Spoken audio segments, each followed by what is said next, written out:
Thanks for tuning in to District 32 Radio Online, where we talk about all sorts of business matters. And, well, branding and printing to do with your branding is a really important part of things that you need to do on a regular basis, and just make sure you know what you're doing and get some consistency. And printing, well, a lot of people spend an awful lot of money on printing. And Rochelle Wolf from Worldwide Print joins me. How are you, Rochelle? I'm great, thanks very much. Printing has changed heaps over the years, hasn't it? It has. A lot. And obviously, you know, with the digital technology, a lot of people have gone online. And I think that a lot of people aren't very careful about making sure that their branding is consistent across all different formats that they do, whether that be their logo and also the content that they're putting into it, making sure that it's consistent through their print material as well as their website. Why is it such a big deal? I mean, if you've got, say, for instance, business cards that send a different message than your main corporate brochure, or maybe you've got multiple markets that you deal with, is it that big a deal? It is, because you're sending the wrong message. People then don't realise or know that you might be the same company.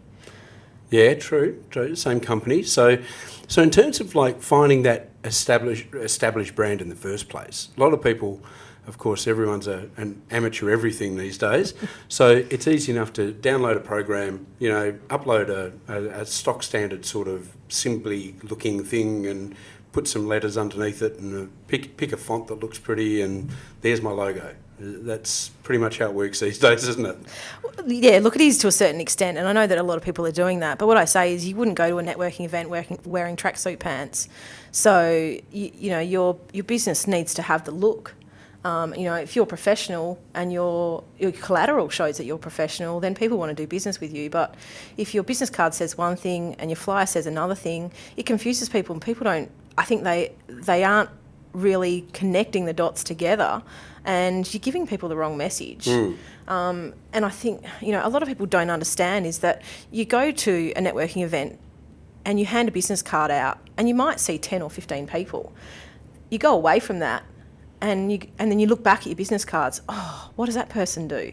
Or who was that person that gave that to me? I was just about to say, business cards are actually still, to this day, still a lost opportunity, aren't they? Oh, absolutely. It amazes me how many people hand me a business card and I know that they've had it printed, and I've seen the same image probably across 10 different businesses. So, you know, it's a reflection of your business, and that's what you've got to realise. As I was saying, your business card is a reflection of your business. So it's got to look professional, because people are dealing with your business when they walk away from you personally and they're looking at it. It might be a week later, it might be the next day. The one that I do recall over the years hearing is the reverse side of a business card, the use of that, to be able to sort of explain a bit about what you do and exactly that. But you still get so many business cards that just white blank on the backside. And how crazy is that? That's marketing material, that's gold. Yeah. And you're not putting anything there.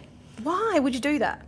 In terms of how detailed, I mean, some people go to the other extreme where you get a business card that's like a short novel and you sort of get this business card and it's just cluttered and it's got stuff on it everywhere and bullet points and, you know, zaps and bops and all sorts of things everywhere, and it's just messy.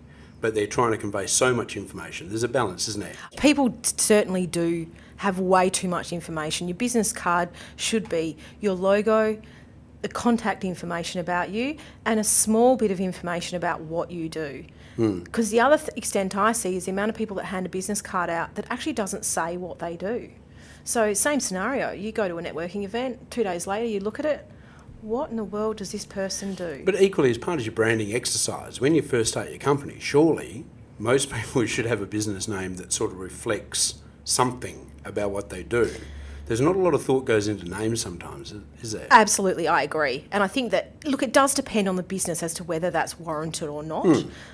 If in your name of your business it doesn't stipulate what you do, then you need some form of tagline. Well, I mean, if you had a company and you call it, because, you know, John and Bill run it, so it's J&W Industries. I mean, what the hell is that? Exactly, which is why it needs a tagline. Yeah. Or some form of, whether it even be bullet points. There's nothing wrong with bullet points on a business card, as long as you're telling people about what you do. And the idea of the business card is to entice them then, obviously, to get in contact with you, whether it be website or phone. Obviously, technology has changed quite a bit, and with online and such, and the amount of money and the amount of collateral that people are printing up from that sort of thing. You're introducing a system to actually try and make it easier, streamline the process. What's involved in that?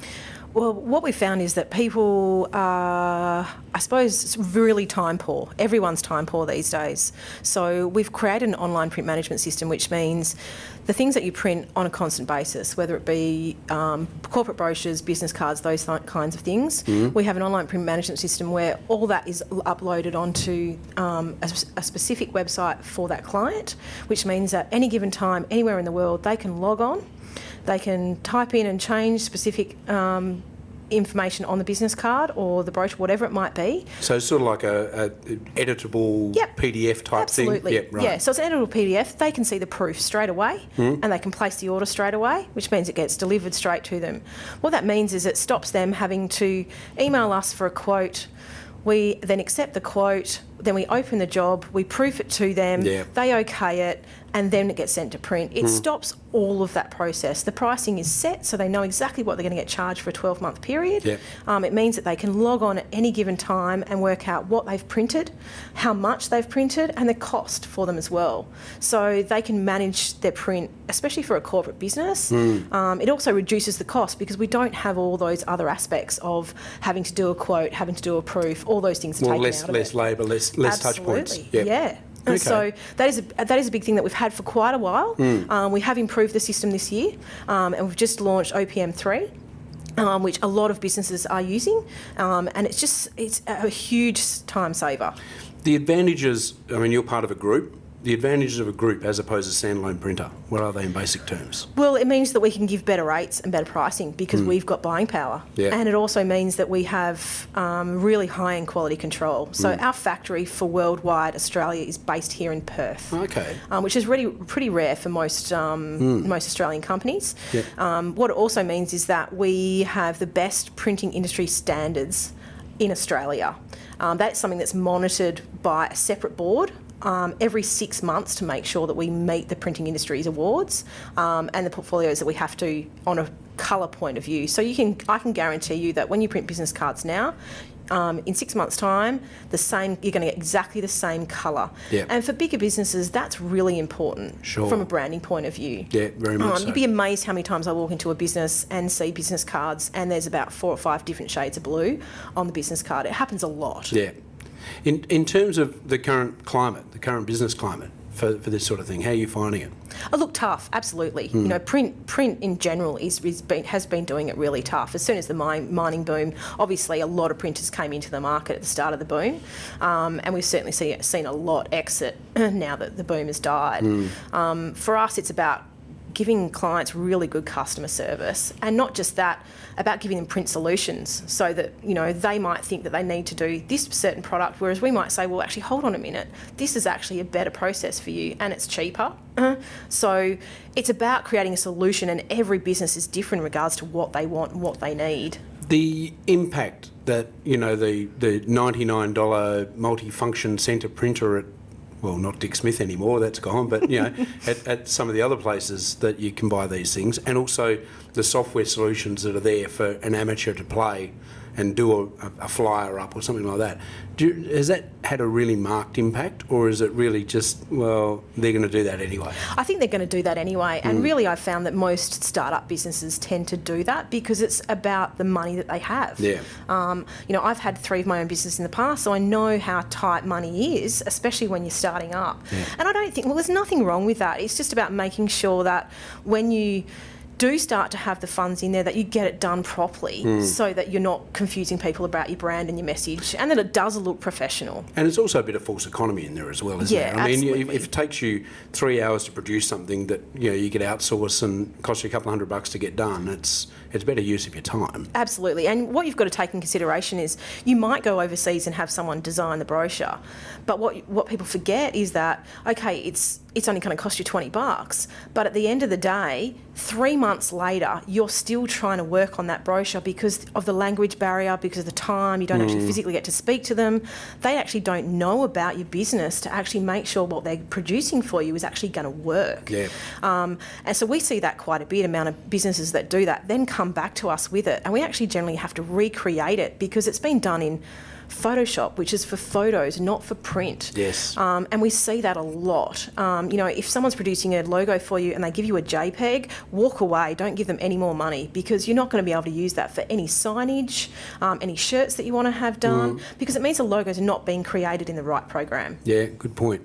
To contact you and discuss printing needs, what's the best way? Certainly you can jump on the website, which is worldwide.com.au, or contact the Joondalup store. And we're certainly happy to help you. Excellent. Thanks for your time. Cheers. Rochelle Wolfe from Worldwide Print, and worthwhile talking to about branding and also their online ordering system. We'll be back with more very shortly on District 32 Radio.